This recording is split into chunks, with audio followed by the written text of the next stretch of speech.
welcome to another episode of Turn Left. I am your host, Indiana's own Dana Black, coming to you live. Yes, all the way live from Black Pearl Studios, where we talk about Indiana politics from the left side of things. All right, welcome back to another episode of Turn Left. I gotta tell y'all something. Come close. Let me talk to you for a minute. My guest today, is one of the brightest young Democrats that our state has produced.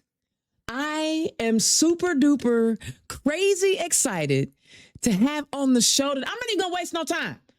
Y'all give it up for Alex Burton, who is running for re-election in House District 77. Alex, welcome to the show. Hello. Thank you so much for having me. It is a pleasure to be here. So my intro, I was about to gush on you for a minute, and I'm still going to gush on you, but I want people to see your face when I gush on you.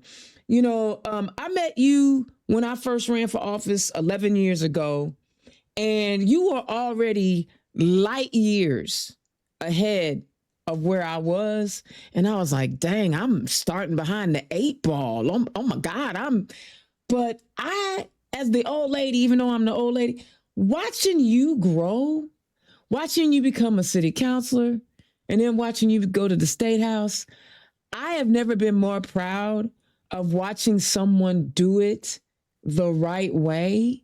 So I'm going to give you your flowers before we start chopping it up. Alex, I'm proud of you. I am excited for you. And I cannot wait to see all the amazing things that you continue to do. Now, tell the people who you are and where you come from, since I've been gushing on you. Hello, everyone.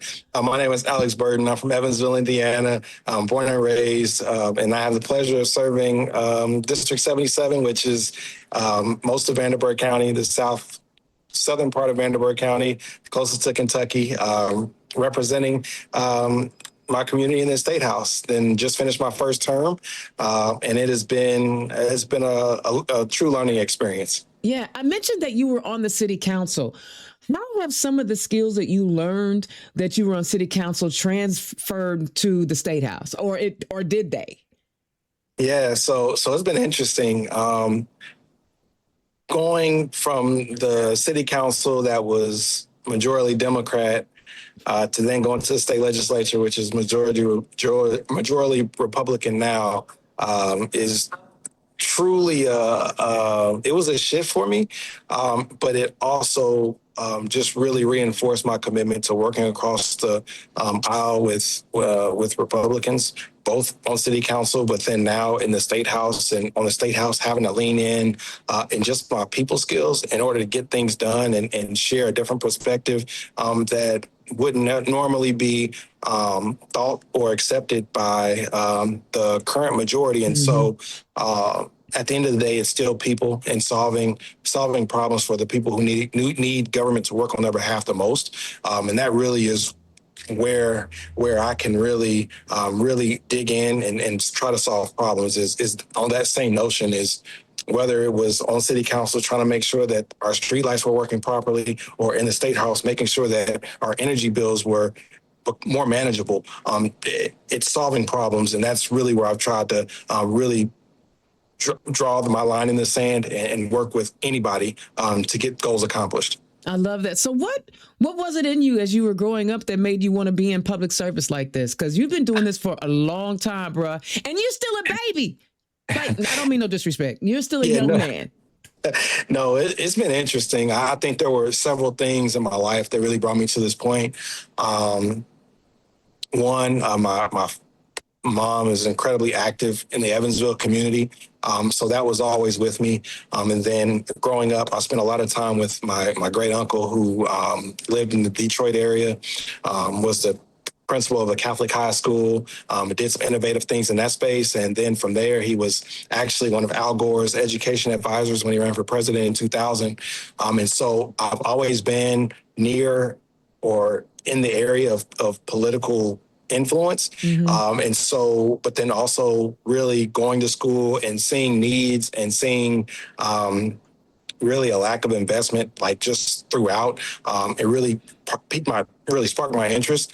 And then I had the opportunity to intern with Jonathan Weinzapfel when he was mayor of Evansville, after he had endorsed President Obama to be the president of the United States early. And so all those experiences just really compounded on each other, and then had the opportunity to intern in DC for 2 members of Congress, and then really get my master's in public administration. Like all those experiences, all of just that learning really just came into a package that is me doing the work today. I love it. Did you ever have doubts as you were going on your journey?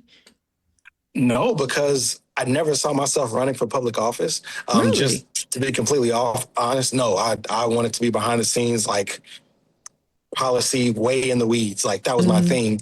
And then when I came home from when the government shutdown happened in 2013, I started paying attention, and what could have been a larger hotel than what we have in the DoubleTree, and could have had a rooftop pool, had a rooftop bar, had condos, all these things not really come to fruition.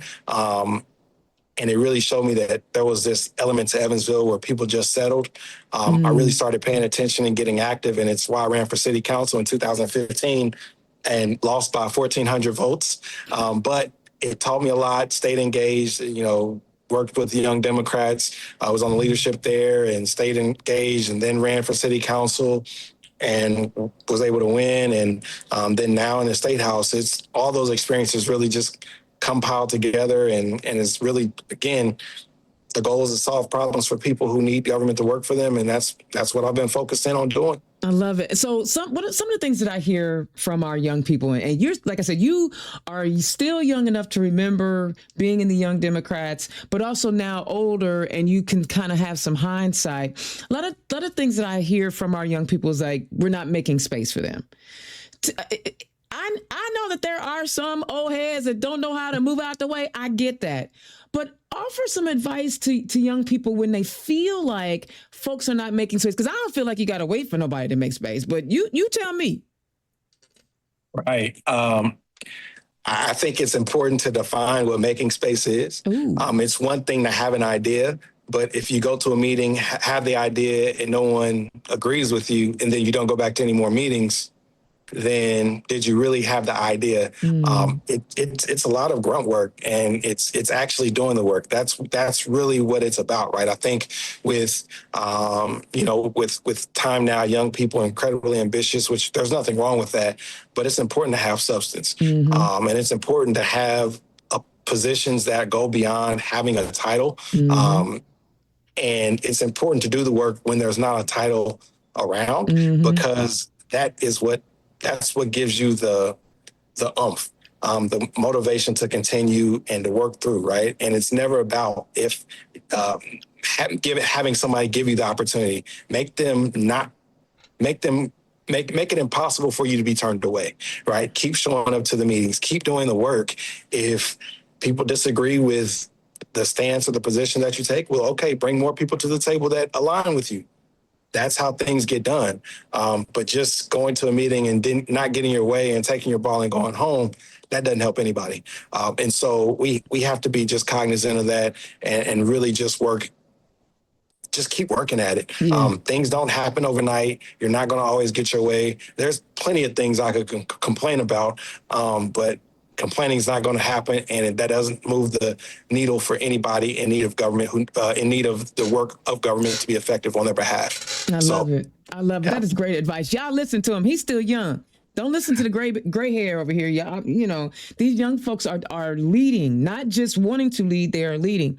So we just talked about you finished your first term in the State House, and you mentioned earlier that your people skills were enhanced because you knew you had to work across the aisle. But talk about some of the other things that you have learned being in the State House that you didn't know about when you got there. You're like, oh wait, what is this? Yeah. I'll the thing that caught me off guard the most is the amount of prayer that has happened, and just genuine people asking how they can pray for me, or Wow.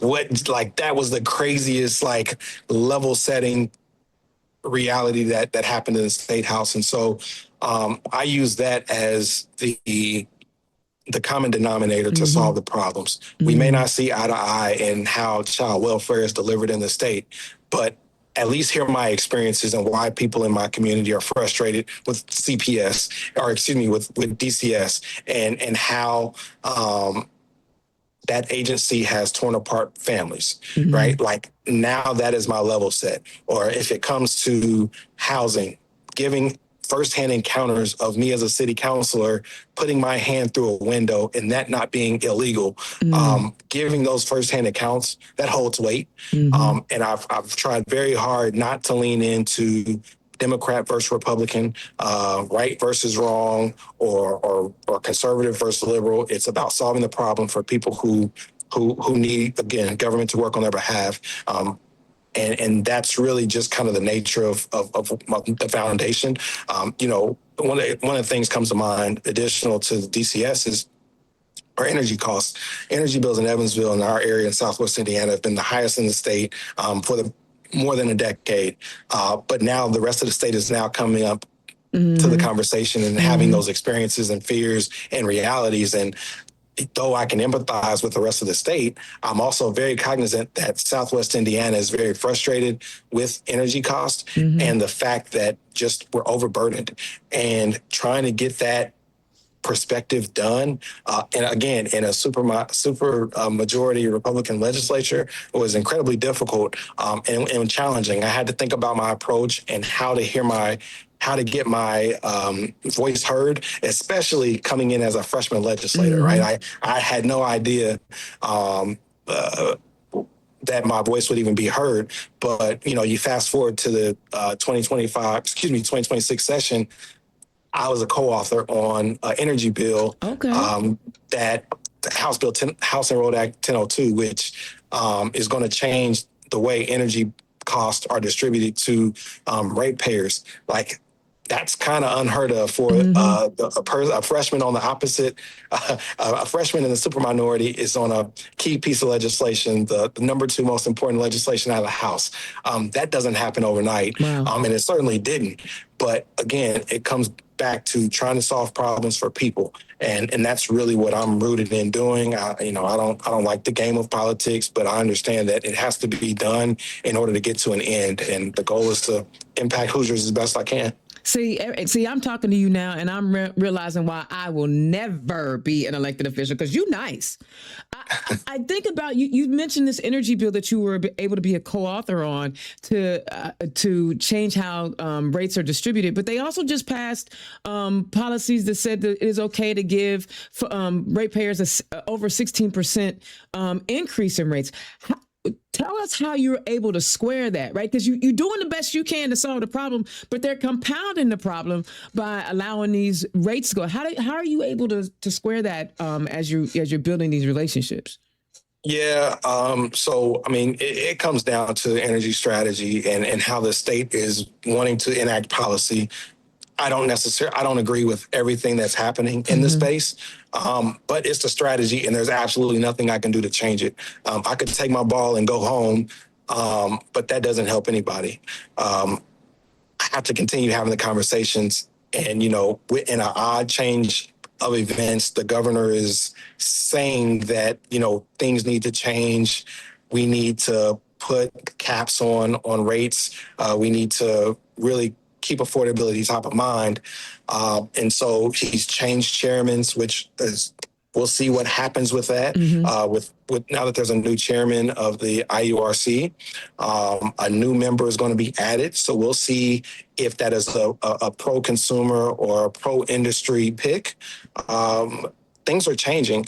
And as things are changing, we need to make sure that we're a part of those conversations, especially as Democrats, because though we're in the minority, we have a popular perspective, right? We don't want our energy bills to increase. We want to make sure we're controlled. Yes, we want our lights to come on when we flip the switch, but we also need to be responsible about that. So we can't have all our energy and have coal be our main source. We need to diversify, and instead of diversifying by way of nuclear and natural gas, we also need to look at wind and solar, right? So having that conversation and continuing to hold them accountable for what they say. If the state is going to have an above all energy approach, then that's really what we need to have. And policies need to make sure, policies need to align with that. And so that's the position that I have in trying to work through and solve the problems as best we can. And again, making sure, yeah. I was gonna say, do you ask them, like, when you're sitting down and talking to them? Because, like, again, I struggle when I see, and so you're gonna help me, you're gonna teach me something today. I struggle when I see the policies that that's being written is going to be harmful for the masses. Do you sit down and ask them, why are you doing this? What is your perspective? Do they try to offer you an alternative way of looking at this thing? Yeah, they try. I tell you, there's some. I'm frustrated about some potential bills that are going to be coming this next legislative session, and it has everything to do with, instead of investing in our youngest Hoosiers with affordable, universal childcare, taking care of our babies, we're not doing enough, and it's too easy for our babies to get caught in a system that will lead to another $1 billion+ jail being built. And that's the piece that I'm really racking my brain with, is that they don't see how not investing in youth leads to an increase in jail population. And that's the part that I'm really thinking through now and really trying to strategize through, because it doesn't make any sense. Our babies can't read. And though we may be in the top 10 in reader literacy growth, it's still not good enough. Right. And we need to do as much as we can to make sure that we're preparing the next generation for life after high school. And right now, we're falling flat. Yeah. And you mentioned public dollars are going to charter and private schools. Like, we're doing a whole lot of things that don't make sense. That then is also a part of that grand scheme and often referred to as Project 2025. And so we have to combat that, not only as Democrats, but just even the population of people who don't vote. They have to understand that things are happening right now that is not to the advantage of the everyday person. This is a slanted system that is going and protecting the wealthiest of wealthy. You know what? Thank you for that, because I was listening to you and I was hearing your diplomacy. Like, I can see you, as you continue to grow, being a diplomat, not just in Indiana, but much larger. But then you also like, nah, they be trying to tell me some mess, and it ain't working. It ain't working. You know what? Tell us about, the first 2 years, last couple sessions. I know SB 1 is one of those bills that has got everybody's goat right now. We keep hearing about, the reduction in property taxes. Oh, but there was a reduction in money going to municipalities, but we want to build more prisons instead of educating more students. Give us an example of an idea or something that you try to introduce to me, because I know one of the things that Ed Delaney always says is try to make bad bills not so bad. Talk about some of the things that you have tried to do to try to make some of these bills not so bad. Yeah, that's still being to be determined, right? Okay. So one of the things that comes to mind is the school accountability, which we're going back to a system where schools are going to be graded A through F from their deliverables, their outcomes, what's going on. One of the things that I'm looking to do is look at the DNF school, since the social status of African American males is no longer a vehicle to. Right. We can't mention nothing. We can't say black, can't say gay, can't say woman. All of that. So peeling back the layers of the onion, it is impossible. It's virtually impossible for an urban school or a rural school to receive an A. And so if that is how the standards are set up, then they need to be adjusted. If the urban schools are educating in the best way they know how, they're getting positive outcomes, they don't need to be taken over by the state, they're doing what they're very best, and the best they can get is a C or a D, really, that means the standards are wrong. And though I'm referring to urban schools, the same applies for our rural schools as well. If the best that they can get is a C, there's a systematic problem there. And so I'm trying to peel back that layer, trying to see how many students are on free and reduced lunch, what does average school attendance is, what teacher turnover is, all these things to then be able to tell that story, okay, next year or the year after about how do we address this in a way that makes sense. But to only say that you get an A through F and then the data then reflects that our urban schools have no higher than a C or a D, that's not success. And something needs to be changed in the system. And so that's an example of something that I'm still working through. Okay. I love that. To get addressed. Beyond that, there's too many issues with, again, the Department of Child Services and families being reported when there's nothing wrong. We've seen that happen to former Secretary Pete Buttigieg, right? Like, that should have never happened. That's political violence to me. It is. It really is. And so we really need to put some stronger guardrails in place to protect families. If the narrative is we're going to build strong Hoosier families or build a strong nuclear family, then we need guardrails around that. And I'm using, being facetious and using Governor Braun's talking point. No, trust me, I feel that because he did that on purpose to try to like disparage people or whatever. But he acts like he's not the governor of all of Indiana. And just like Micah Beckwith, now that guy, I don't even know how you walk down a hallway with that man. But you pray, so we gonna keep praying for you because that little guy. Anyway. Yeah. Go ahead. I'm sorry. I had to jump in. But yeah, the nuclear family, all they doing is dropping nuclear bombs on families. That's all I can see. Right? Yeah. So go ahead. Oh, no. What were we going to say? I was going to let you talk because I'm enjoying it. Oh, yeah. I don't even know where I was going to go. That's okay. We're talking about some of the things that you're working on and you hope to get accomplished in this next, because you're going to win your re-election, right? So we're talking about the things that you are hoping to, what do you hope you target? You want to target, making sure that we understand why A through Fs are working the way they do and why urban and some rural schools are not getting those grades. Expand on, you were with were you a part of the study of Black men? Were you a part of that, or was that just the study of what? Black men? What was the organization you were? The social status of African American men. Social status of African American men. Okay. Yeah, it was statewide. It was a statewide commission. Okay. That was disbanded with House Enrolled Act 1003. Again, falling under that DEI thing. Their attack on that. Mm-hmm. That's got to be a struggle. To see them act like your existence ain't an existence. Yeah. It was, I'll tell you, whatever it was, the DEI bill was heard my first time. I was on committee for that. And that was tough to sit through. And it impacted me not only community, but then personally too. Mm-hmm. To sit through the conversation and their rationale for doing it.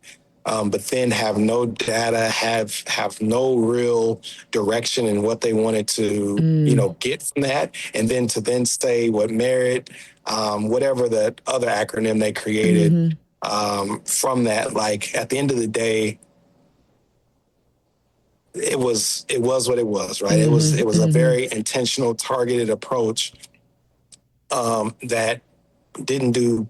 That was damaging and still damaging. And our universities are still haven't recovered from that. In fact, I'd love to see the data around what's going on in our college campuses now with the absence of African-American cultural centers or other cultural centers and services now that's gone, right? This is, in a way, is doing exactly what the legislation was set out to do, which was to discourage Black and brown persons to remain in the state of Indiana.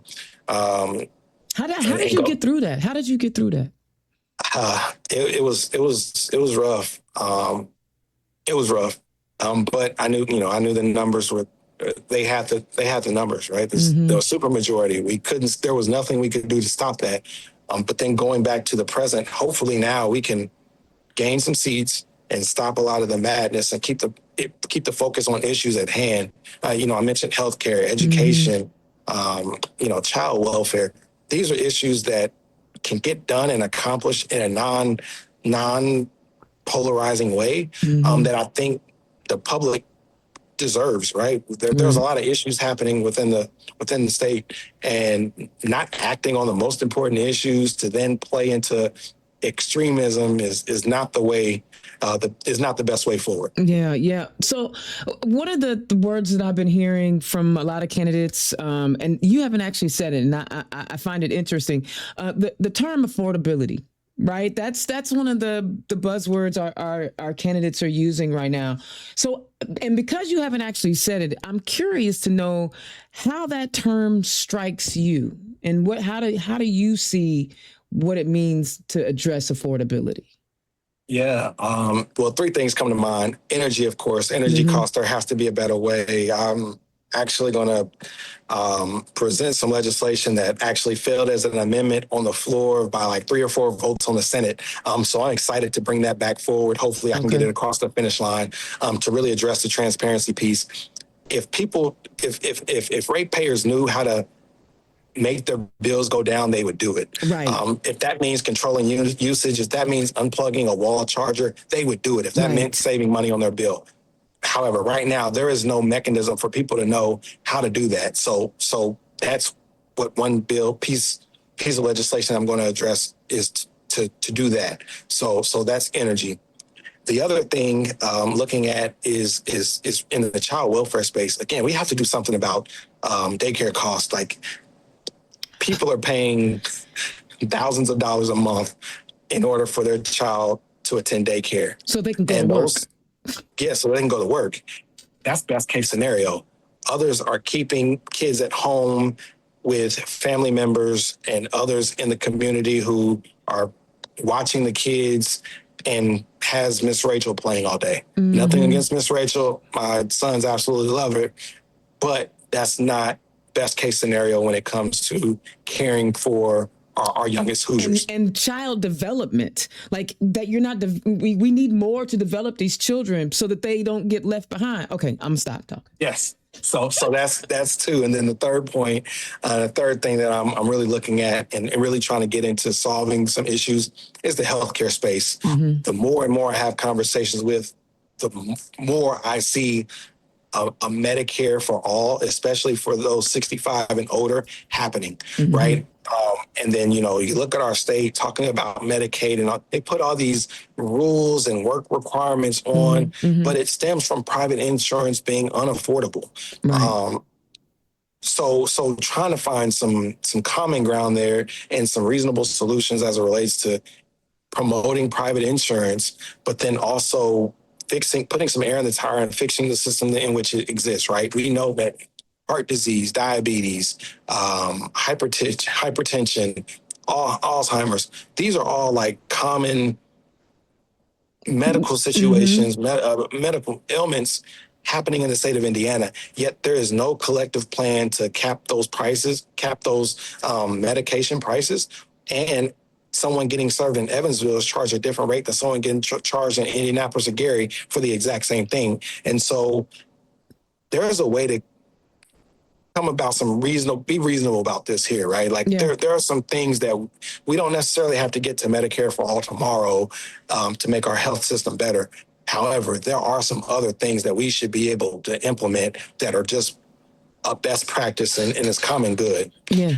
And we're not there yet. So got to keep working on that. I love that because you addressed the specific issues about affordability. Now, I want to circle back. It sounds like what I'm picking up on is that you, because of your experiences in Evansville with rates and the energy crisis that we find ourselves in, because we are in one, the federal government has said that multiple coal burning plants in your area can't shut down, even though the businesses who own them say these things are no longer affordable for us to run. It's going to cost us more to maintain them than to just we need to decommission them.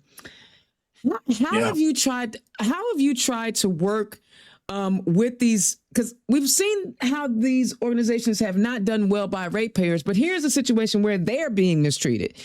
How have you tried to work with these organizations to say, okay, look, how can you want to decommission these things, or have you, right? That may be out of your wheelhouse. I don't know. Yeah. There's so many things to that, right? Okay. For the fact that the federal government is keeping these coal plants online is to give the illusion that there's not enough energy on the grid. While that may be true for other other energy territories, that's not true for MISO. We have more than enough energy on the grid. There's planning to increase our capacity. Like, all of that is there. We could decommission those plants and everything will be fine. Going deeper than that is the coal ash ponds that are existing because of the coal plants. Coal ash is responsible for cancers, kidneys disease, high blood pressure, contaminated water, a whole bunch of bad stuff. And instead of doing the responsible thing, like making sure that the coal ash is covered, making sure that the ponds are lined, the coal ash is seeping into our groundwater. And there is no appetite to address that coming from the state government. Some may say it's all about, the free market and let the market dictate what they do, what regulations put in place. Well, if Texas, who has more coal than we do, has a whole commission dedicated to making sure that coal ash ponds are lined and that there are proper rules and regulations enacted, what's the excuse here in Indiana? Right. We've become the hazardous materials dumping ground, which is contaminating our waters, our waterways, which is our drinking water, and is really a detriment to our health. And no one's sounding the alarm on this, which that's not accurate. There aren't enough Republican legislators who are agreeing with advocacy groups and Democrats and saying, hey, there's something we should really be thinking about this. And so it's almost like one of those things where, well, we'll just keep it over there. If nobody mentions it, it'll just go away on its own. It's not going to go away. It's not, and it's going to get worse. Yeah, I've been talking about them coal ash pits. You call them ponds, and I know that's the official name, but people hear pond, they think Kermit the Frog. I need them to understand that these are coal ash pits, and I've been talking about it ever since I ran for office 10 years ago, and here you are bringing it back up again. I thought, right? I mean, I knew it was still out there, and I knew that Evansville had 4 of these super polluters. They've not done anything to address these super polluters? Yeah, no, the surveyor in Ward County has written several op-eds. I've written op-eds on the issue. I've brought it before the IURC, and the legislation around this piece probably won't get heard. And so it really becomes a public outcry is the only thing that's really going to be able to fix this matter before it's too late. But there are legislators that live there, Alex. There are legislators that live there. Why don't they care about their families? I don't know. I can't speak for other legislators. Oh my God! Like that, I'm frustrated because it's like people. It's your family that you harming. It's the people that support you that you harming. Yeah, that's frustrating. I know that you said earlier that you didn't realize how many people wanted to pray for you. I really wanted to go on Group Me and raise money for y'all to have therapy, because I watch you guys. I'm a nerd, so I sit around and watch committee sessions for background noise because I want to know what's going on. And you guys have to fight tooth and nail for everybody, for every little thing. Now I want to flip you a little bit, because you've won an election. You know what it takes to win. Talk to us as someone who is in that state house fighting every day, the importance of people getting engaged, civically engaged, and supporting candidates. Because, you're not, Alex, I imagine if we talk long enough, we're going to find an issue that we don't agree on, right? Right. Because we're humans. But, man, I don't think, especially in our community, I literally struggle with why Black folks ain't voting like we should. And at least in Indianapolis, maybe it's better than in Evansville. Talk to us about the importance of us being engaged civically and taking our behinds to the ballot in November. Yeah. Wow. I'm trying to figure out what direction I want to go in this. Yeah, no, it's frustrating knowing that people sit home on election day. Mm-hmm. One of the things that was really like eye-opening to me in 2023 when I ran for re-election on city council is that I crunched some numbers, and there were less Black people that voted in 2019 than who voted in 1903 in Evansville. What? But it also it brought a couple of things to light. We got to make sure that people are engaged and that those who are elected are engaging with the public, not just the Democrats, not just people who are big quote unquote fans, but engaging with people who may not see eye to eye with you, and at least give their perspective. Because, to your point of, if we talk long enough, we'll find something we disagree on. And then the same is to be true for those, my colleagues across the aisle, is though we may not agree on 98% of the things, there's 2% that we can agree on. And so for me, let's focus on that 2%. We have to engage and we have to be speaking to the issues that people care about. If our community isn't engaged, then it leads to complacency. Mm-hmm. Things are led to complacency, then there's not really any pressing matters that need to be adjusted, right? Mm-hmm. And so then that means resources can't be directed into our communities if there's no real urgency to address any needs. Mm-hmm. And it comes down to that. At the end of the day, it comes down to resources and what the plan is. I know the hot button topic right now is data centers and whether you like them or whether you don't like them.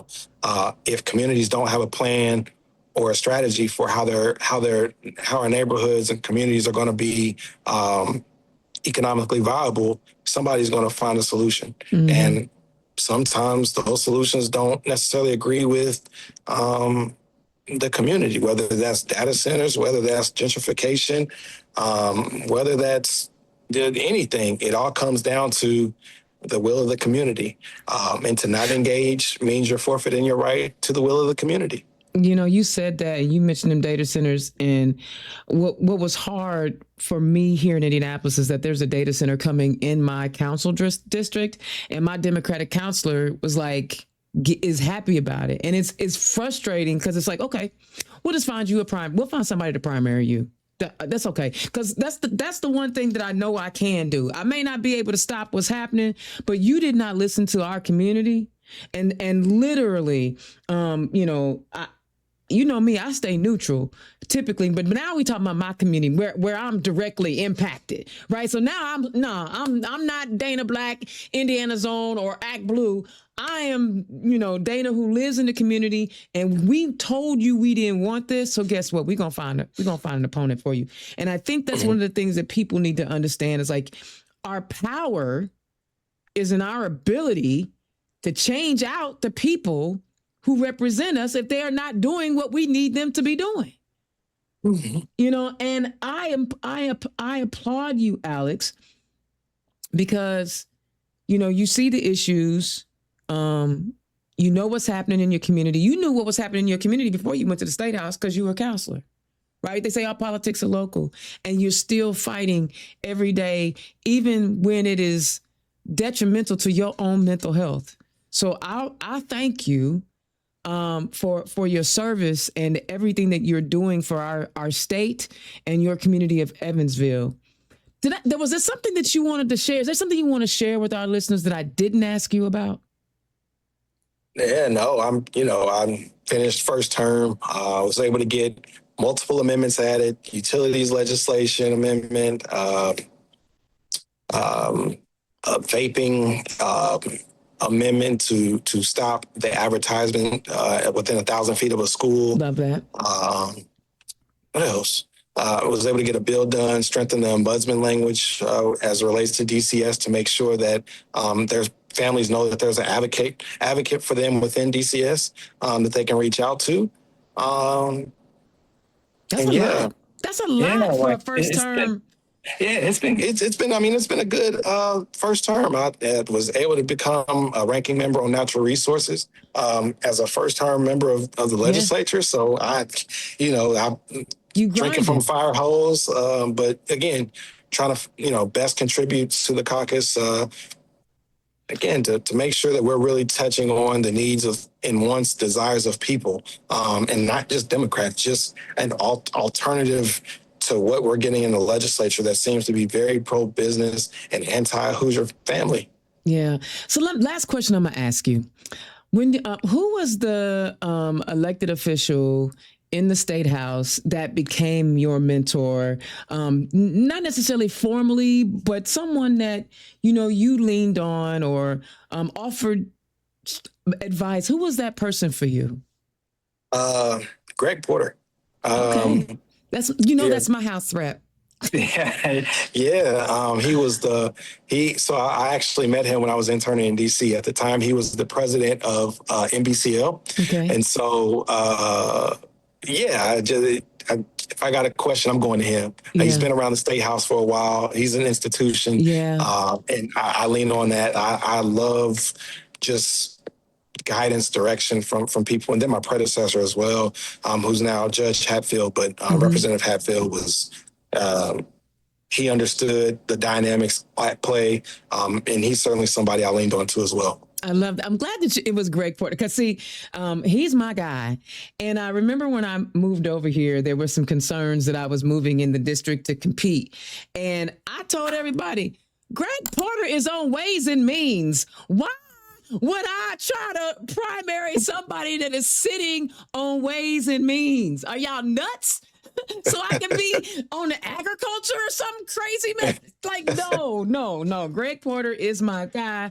And I'm so glad that he was someone that was a mentor to you and was helping you develop and grow as one of our finest House reps. Alex, tell the people where they can find you. Yeah, so I am on Facebook, Alex Burton for Evansville. I am on Instagram, IN77 representative _AB. And that's it. I'm not on Snapchat or TikTok. Guess what? I'm on Tickety Top. Can you believe it? Like, look, that's where the young people are. I got to be where the young people are. And so now they're going to see you on TikTok and be like, how come we don't have Alex Burton on? Watch, you're going to see. You're going to see the young people. Yeah, I'll get there one of these days. I know. Well, you pretty soon you're going to have a whole staff, bro. You're going to have people doing all your social media for you. Yeah. and congratulations on your growing family. Thank you. Thank you. I get excited when I see that. All right, y'all. Alex Burton running for re-election in House District 77. Now, I'm going to lean on you a little bit, Alex, and I'm going to ask you to give me a fundraising pitch. And here's why. You may not need as much for your re-election, but there may be a first-time candidate that you've connected with or a candidate that may be in the bubble that your influence may be able to help. So I'm going to ask you, normally I do the fundraising pitch for the people because your ActBlue link is right there for people to click on. I want you to make a fundraising pitch because I think, you're influential. You have sway. Help us raise money. Yeah, please donate because at the end of the day, the state of Indiana will be better once we break the supermajority in November. All we need is 4 seats, but I think we can get closer to 10, if not more. Your donations will go directly to that cause. I am unopposed, so I can assure you my money, my donations, your donations will go directly into the House Democratic Caucus coffers so that we can increase the amount of Democrats representing you in the State House. Man, pitch perfect, bruh. Pitch perfect. Thank you so much for joining me. Alex Burton running for re-election in House District 77. Y'all, ain't nothing else for me to say. Representative Burton knocked it out the box. So click on his donate link, right? Donate to his campaign.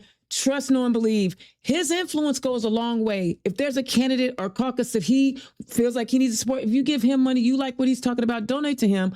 He's an upstanding young man.